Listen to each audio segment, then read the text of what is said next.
Nesse vídeo aqui eu vou te mostrar como a gente pega as principais informações, seja ele indicador quantitativo, que é esse que você está vendo aqui do lado esquerdo, o esses, e o qualitativo, para depois com essas informações você poder escolher se coloca ou não uma ação na sua carteira de investimento. Para isso eu criei essa tabela que ela facilita o processo. E eu vou abrir uma outra página, que é um site especializado que traz essas informações de uma forma muito mais fácil de ser visualizado. Eu vou abrir ele aqui, eu botei dividir na tela, e aqui do lado direito está no Status Invest. Tem outros, mas esse é um muito bom. Eu vou rolar a página aqui e vou escolher qualquer uma dessas ações para a gente fazer essa aula explicativa. Eu vou escolher aqui a Petrobras. Como ela é bem famosinha, eu vou escolher ela. De cara nessa tabela a gente vai colocar o código que identifica aquela empresa a qual a gente quer ou que está pensando em investir, né? Então o código é esse aqui, ó, PTR4. Vamos atrás do setor. Aqui talvez a gente não ache, mas a gente vai escrever aqui petróleo. Então, petróleo e gás, normalmente esse site aqui, o setor, ele não deixa bem fácil de você encontrar. O setor que a empresa atua. Quando isso acontece, você dá um Google, pergunta, pega o código e pergunta, essa empresa atua em qual setor? E aí, nesse caso aqui, é petróleo e gás. Agora a gente vai atrás do preço dela sobre lucro, quanto é que está. Rolando a página, você vai chegar aqui nesse indicador de valor eixo. Aqui vai ter praticamente todos os indicadores que a gente precisa para preencher essa tabela do lado esquerdo. Então, eu vou começar pelo preço e lucro, que é esse aqui, ó, 4,27. Vamos ver agora o preço sobre o valor patrimonial dela. Se não aparecer com facilidade, você vai dar um Ctrl F. Aqui, peraí. Pronto, aqui, P sobre VP, 1,15. Dívida líquida sobre patrimônio líquido, aqui. O ROE, que é retorno sobre capital investido, fica aqui em indicadores de rentabilidade. KGR do lucro dos últimos 5 anos, logo aqui abaixo. Aqui traz uma ideia de como ele cresceu em média nos últimos 5 anos, ano a ano, a rentabilidade, crescimento aí bem elevado dos últimos 5 anos.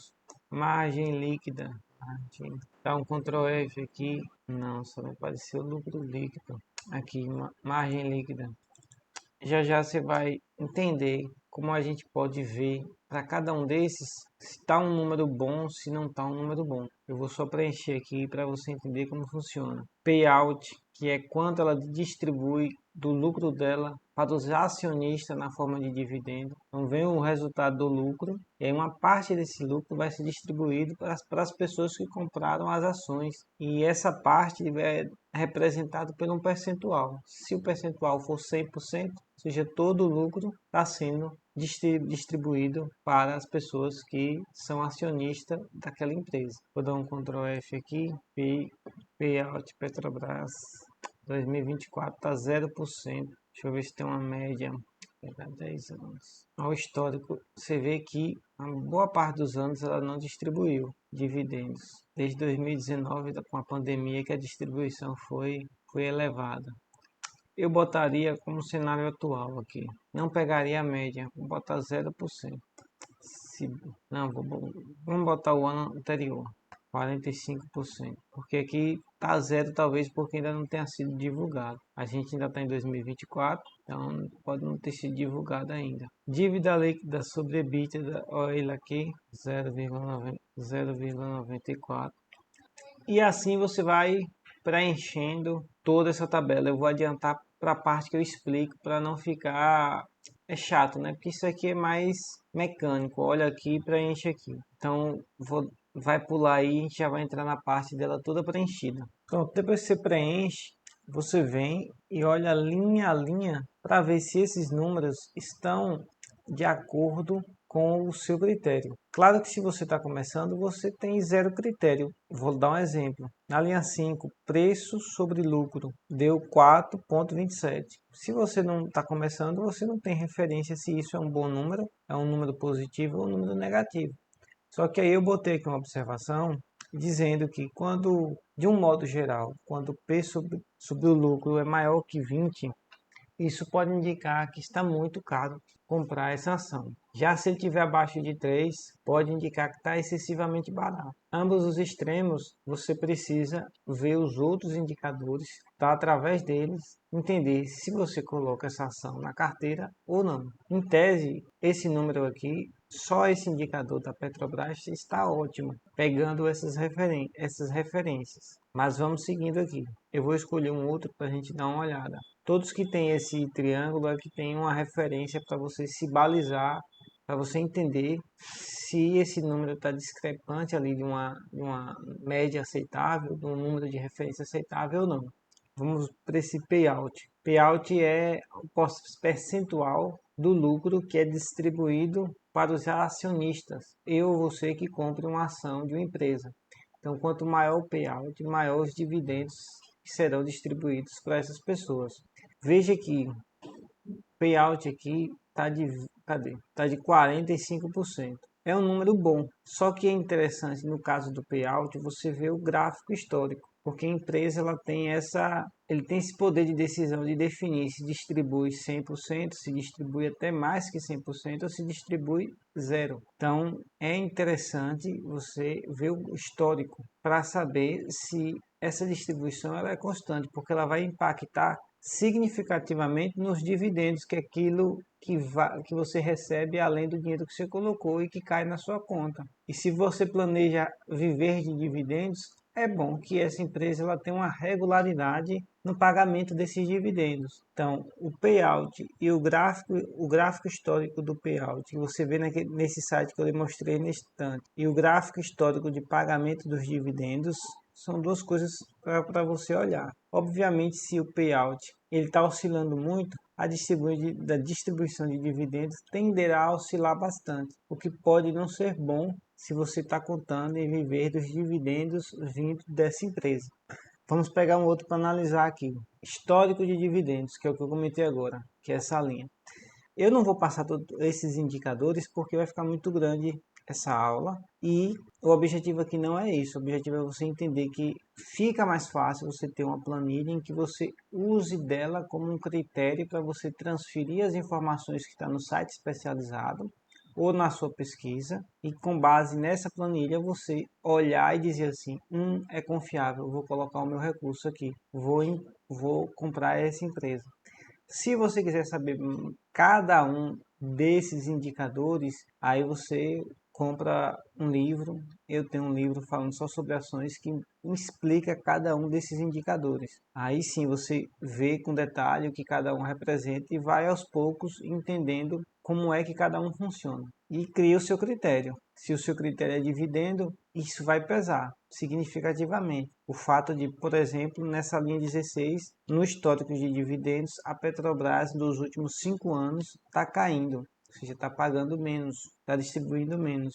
Se o seu objetivo é valorização, ou seja, o que você comprou a um valor, com o passar do tempo ele vai ampliando, vai crescendo. Os dividendos eles não são tão representativos, porque nem sempre uma empresa que paga muito dividendo é uma empresa que está muito valorizada. Pode acontecer da empresa pagar zero dividendo, só que o valor dela de mercado subir muito. Então, a depender do qual é o seu objetivo ao comprar aquela empresa, cada indicador desse aqui vai mexer com você de uma forma diferente. Então, é importante sim você conhecer esses indicadores e montar aí a sua planilha. Isso é simples de ser feito para que você possa, de uma forma rápida, tomar a decisão. Tá bom, vai ser essa aqui a empresa que eu vou começar a colocar, eu vou começar a aportar os meus recursos. Então, esses são alguns dos indicadores que eu trouxe aqui, desses vários, quantitativos, que dão a ideia de números, né? Que trazem números. Só que nem só de números vive uma empresa. Ela pode estar com os números muito bons, mas no aspecto da qualidade, né? Que é aquilo que você não consegue medir por números, pode estar muito ruim. E se isso estiver muito ruim, em pouco tempo vai afetar os números. Então, pense comigo, esses números são inerentes a fatos que é passado, mesmo que seja um passado recente, passado de um mês ou dois, é passado. E quando você investe na empresa, você não está pensando no passado, você está pensando no futuro, no resultado que ela pode dar para você. É por isso que só olhar os quantitativos, os indicadores quantitativos, não é uma estratégia sábia. É interessante você também observar o qualitativo, porque o qualitativo lhe dá um indício se esses números vão se perpetuar com o tempo ou se eles vão denegrir não, vão cair com o tempo. E dos indicadores qualitativos que eu quero que você observe, um é esse aqui, novo mercado, que é o nível máximo que uma organização é atribuída pela B3. Você vai no site da B3, você vê quem as empresas que estão listadas nesse novo mercado. Para estar listada nela, ela tem que seguir uma série de exigências para poder ter o nome dela como uma empresa do novo mercado. Tem outras categorias abaixo, só que eu trouxe a do topo porque é uma referência para você entender se aquela empresa está seguindo um padrão rigoroso para pertencer de fato a esse segmento. Então veja que a Petrobras não está. No Reclame Aqui, essa nota eu não sei se é verdadeira, é bom dar uma olhada, porque assim, eu peguei essa informação não diretamente do Reclame Aqui. Eu peguei por uma outra fonte, que era mais rápido eu consegui, só que é bom ir direto no Reclame Aqui para ver se a informação é verdadeira, né? Então, se você for fazer de qualquer outra empresa, vá direto no Reclame Aqui, que é mais fácil. Ou melhor, que é mais confiável. Vê a nota, como é que tá. Ou seja, o Reclame Aqui, se a nota estiver muito baixa, está indicando que os consumidores daquela empresa eles estão tendo alguma insatisfação. Isso de alguma forma vai se refletir no faturamento e nesses números aí acima em rosa que você está vendo. Free float, que é o quanto das ações estão de fato distribuídas para ser negociadas no mercado de ações. Quanto maior esse número, melhor. Ou seja, mais fácil é comprar e vender ações. Presença de marca, gestores competentes. É importante verificar, dar uma olhada se é esse rapaz mesmo. Dois pontos importantes aqui: monopólios naturais e demandas inelásticas. Isso faz com que, como ela tem essas duas características, a Petrobras faz com que seja muito difícil uma empresa dessa vir a quebrar. O que é um monopólio natural?